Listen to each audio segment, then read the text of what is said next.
Welcome to Digital Learning at the Indian Institute of Management, Bangalore, bringing world-class management education from the beautiful campus at IIMB to you through the internet. The Digital Learning Initiative at IIMB aims to build a platform for making knowledge more accessible to a global society. So join us in this exciting journey of teaching and learning. Hi, welcome to IIMB. We got a lovely campus here and we're here today with Professor Ramya Ranganathan. Professor Ramya Ranganathan is a faculty in Organizational Behavior and HR Management at IIMB. An electronics engineer from IIT Madras, she holds a PGDM from IIM Ahmedabad and a doctorate from London Business School. Her personal passion is to help people find joy and meaning through their work. And indeed, in the past 4 years, Professor Ramya has reached over 2,000 participants through her courses and workshops on topics like positive psychology, leading with joy, personal values, goals and career options, and managing stress. Hello, Professor Ramya. It's such a privilege to have you here with us today on this lovely morning at IIMB.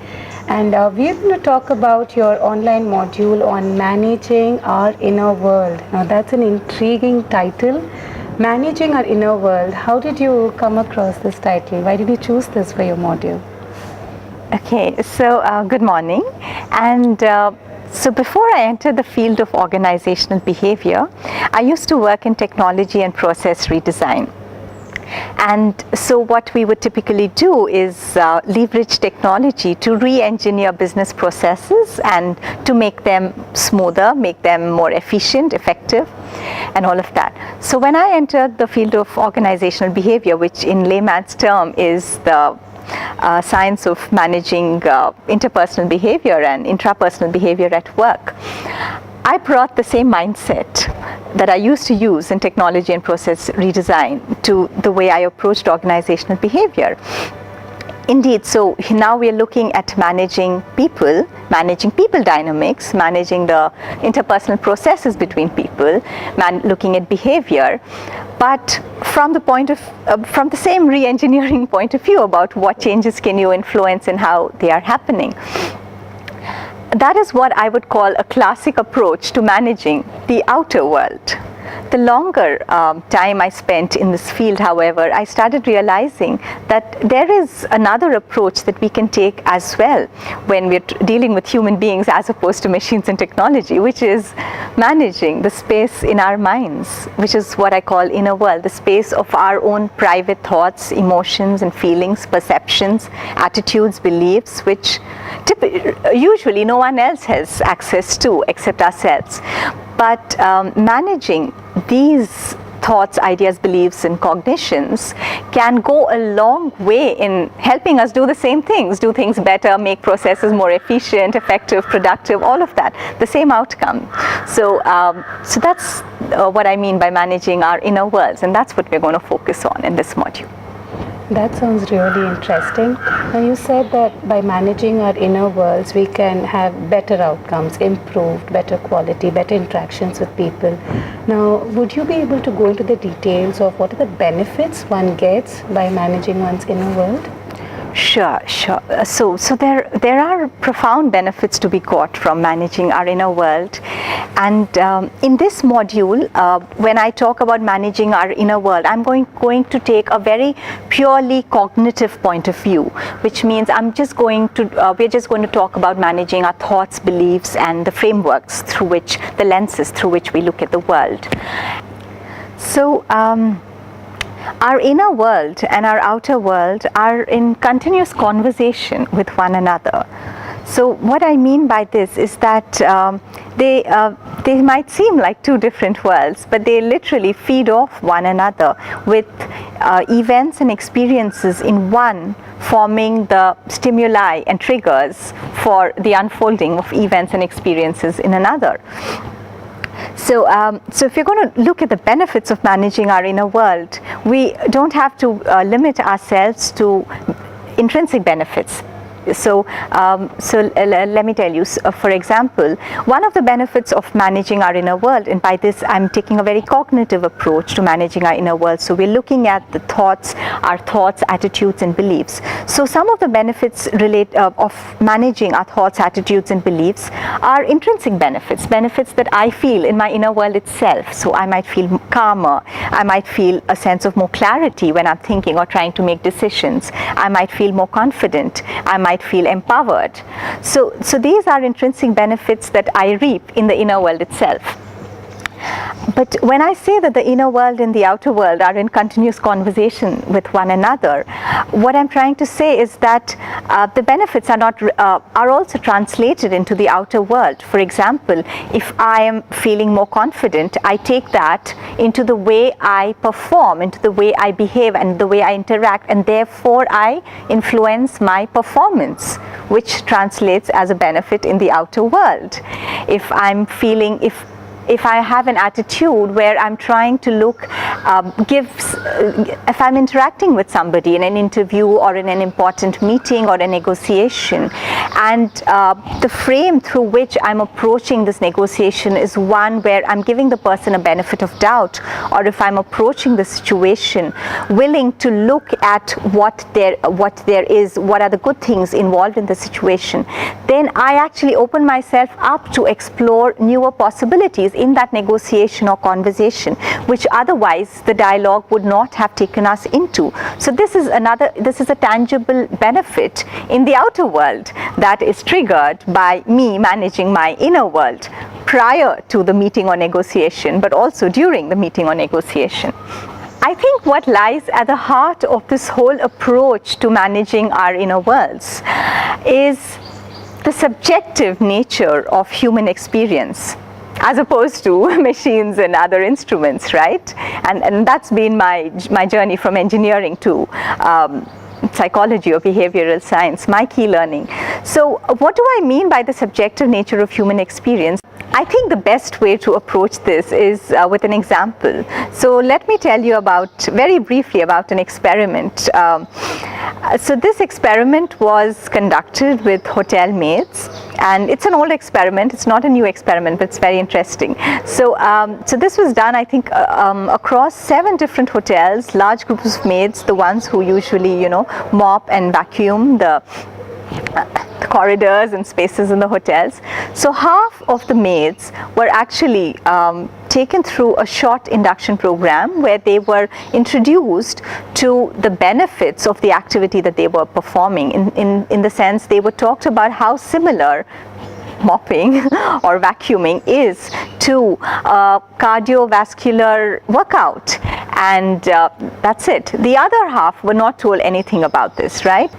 So after a few months, when the results were compared, the group that had been briefed about the similarity of their movements with physical exercise showed greater fitness levels. They had lost weight and overall general improvement in health. So what does this show us? It shows us that although both these groups of maids were doing the same physical activity, so I would say their objective movements in the world was the same, but their own internal subjective experience of what they were doing was different. The subjective experience of one group was, hey, I'm exercising, and the subjective experience of another group was, I'm just doing my work, I'm just cleaning, I'm just going through these movements, and that made all the difference.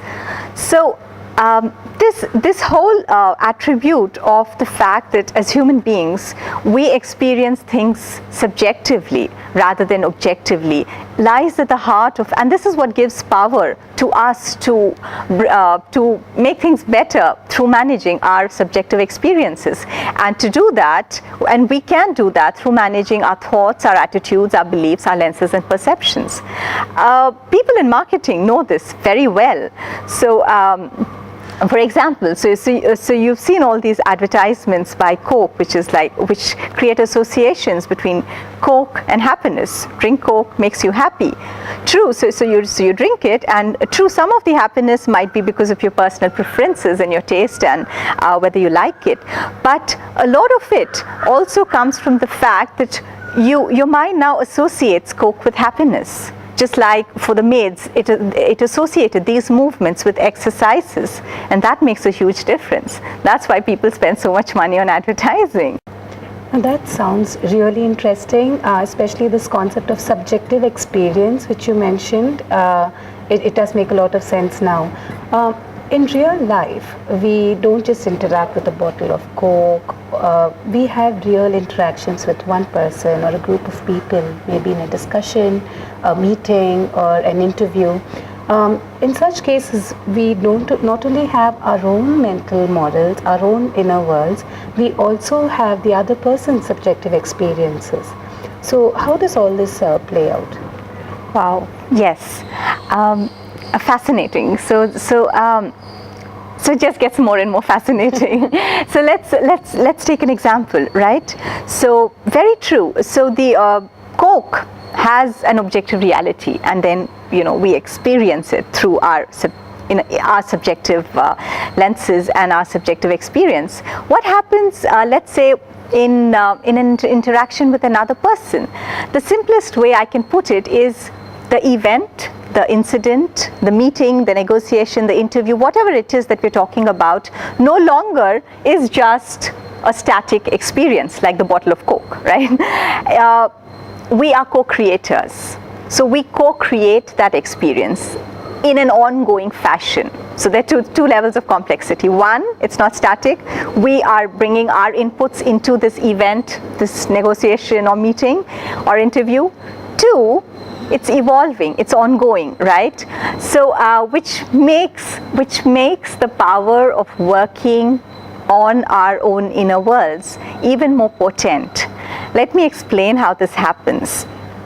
Let's say I'm going into a meeting. I take with me my thoughts, my attitudes, my beliefs and experiences. And initially, just at the start of the meeting, something happens, something is said. I interpret this, just like the Coke experience, but I interpret this based on my models, my attitudes, my beliefs. So when I've done some pre-managing on my attitudes and beliefs, I have a head start in interpreting whatever happens in a way, in the direction that I want it to go. And then I respond. When I respond, my response again is dependent on my thoughts, my attitudes, my beliefs, my frames. What am I looking at this? Am I looking at this as an opportunity, or am I looking at it as a threat?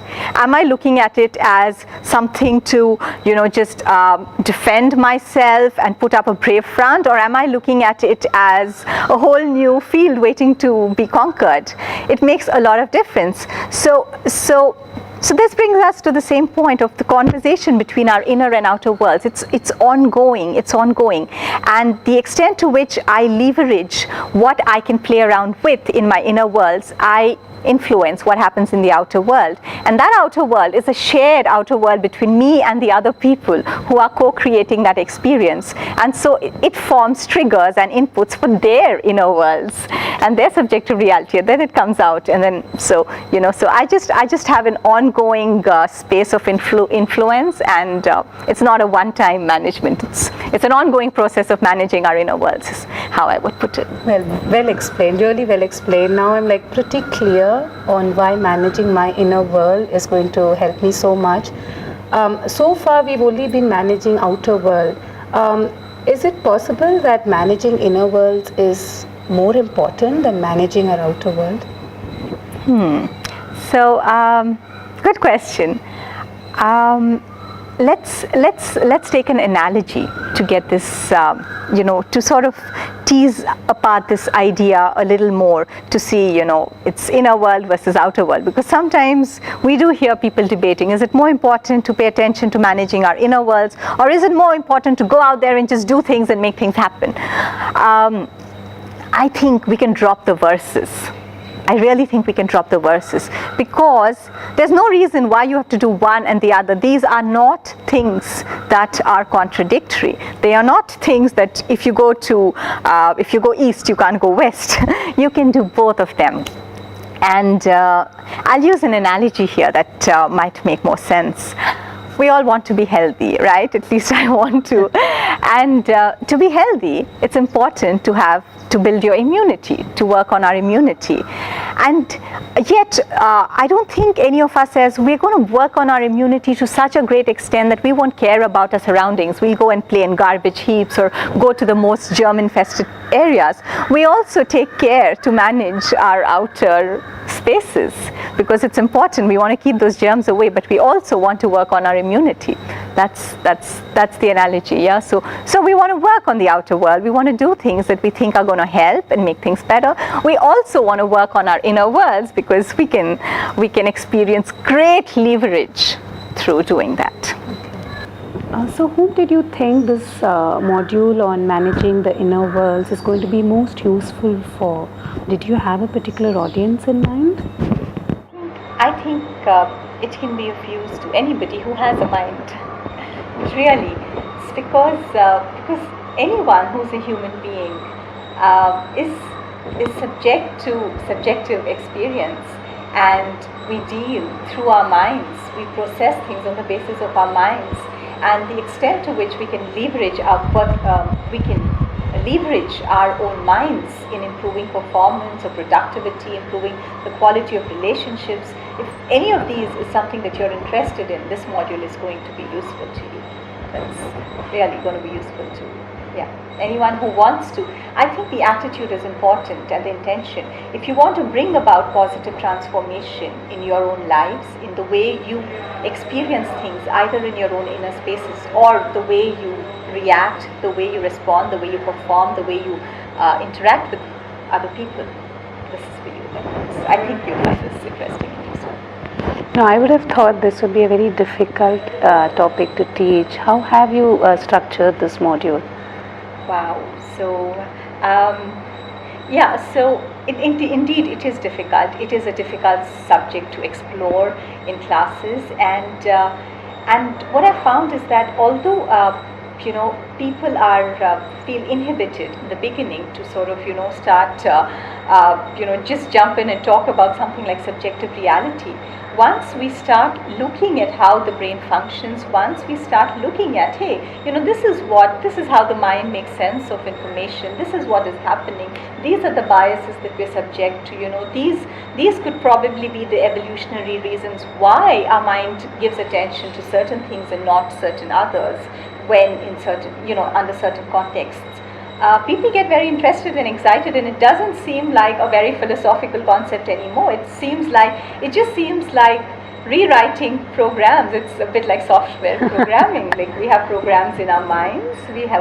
We continue to have these programs and frameworks, and we're just looking at them just like you would look at the operating system of a computer. And it becomes very technical rather than being philosophical, and it becomes and I think that's the experience that you will have as we go through the module. As you go through the course, you'll stop looking at this whole notion of subjective reality as, what is this? But you'll start looking at, okay, I have a mind, I'm carrying something, I have a brain that I'm carrying around with me. It's like a computer, but according to me, it's far more elegant and beautiful and interesting. But let me try and, understand what's going on. What are the things that are going on with my notice, without my notice? What are the things I'm aware of? What are the things I'm not aware of? For example, the same Koch happiness association. A lot of us might be carrying it, but we might not be aware of it.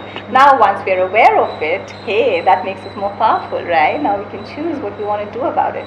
So the way I've structured this module is we start a little technical, right? So we really start with looking at the process of sense making, looking at phenomena like bounded awareness. What is bounded awareness? Sounds fancy, but in layman's terms, it is limited perception. None of us are ever aware of everything that happens in our environment. We pay attention to selected things only. That's our human limitation, if I may say, or just an attribute of being human. We talk about concepts like confirmation bias, which is an inherent human tendency to look out and seek out data and information that will validate the beliefs that we hold to be true in our minds. So put confirmation bias together with bounded awareness, and immediately you'll see that when I get into a new situation, I go in with a preconceived belief, idea, or notion about what I'm going to experience or see there. And because of confirmation bias, I pay more attention to the stuff that's going on which supports what I think should be going on. And because I don't see everything that's happening, and that's just a phenomenon of bounded awareness, you can see that this could just lead to what we call in psychology as a self-fulfilling prophecy, where more and more of what I want to see actually starts happening. I behave that way. It's sounding a little voodoo now, but when we go through the technicalities of it, I promise you it won't sound voodoo anymore. And it turns out to be quite fascinating. So you and I could be in the same meeting or the same discussion, we could witness the same thing, but we could come away with very different takeaways, very different subjective experiences, and I think people relate with that. And when we see that the key to shifting, so if I want my subjective experience to be a little different from what it is, maybe I want it to be more like yours, or maybe I want it to be more open-minded, or maybe I want it to be more energetic or open to possibility. When I realize that the keys to making these shifts are actually with me, because the software is out here and the programs are out here, and these programs I've been picking up these programs from like advertisers and mommy and daddy and teachers and culture and a whole lot of other places. But when I see that these programs are there, and I have the key to rewrite these programs, I have the key to acknowledge the existence of these programs, I think participants usually find it very empowering, and it doesn't remain a very complex subject anymore. In fact, it's a fascinating journey of, very practical with practical implications. And we will in this module we will look at the science. We start with the science. We explore the workings of the mind, of the memory. That's another part that's very fascinating. We tend to think that our memory is a static record of things that happen, but there are no static records, because what is the interval at which it's recording? Every nanosecond, every microsecond? What we carry is just a set of associations, and every time we recollect, it's an act of creation. Recollection is a creative act of recollections, so it's like storytelling. So the same process of subjective experience when we get data in from outside and make sense of it, the same thing works even when we're making sense of what happened 10 years ago, when we're playing with our memories. So we sort of put all of this together. We look at how the mind works. In the second part of the course, we start looking at strategies. We start looking at, okay, now that we have an understanding that we have all these scripts and programs and associations in our mind that are driving us, what can we do about it? And we start looking at ways and possibilities of letting go of associations that we no longer want to hold on to, and also cultivating habits and technical processes through which we can build new associations that we want to have. So it's going to be quite fun. I think it's going to be useful, and it's going to be hard work if we go to implement, but nothing comes without hard work, so that's what is there. So now this no longer sounds like voodoo or something very difficult. And I remember you'd once said knowledge sets us free. So I think after undergoing this course and listening to what you have to say, and people will begin to set their minds free, unlocking all the confirmation biases. I think that's what you said, and the bounded awareness, and be more open and enrich their experiences. Thank you, Professor Ramya.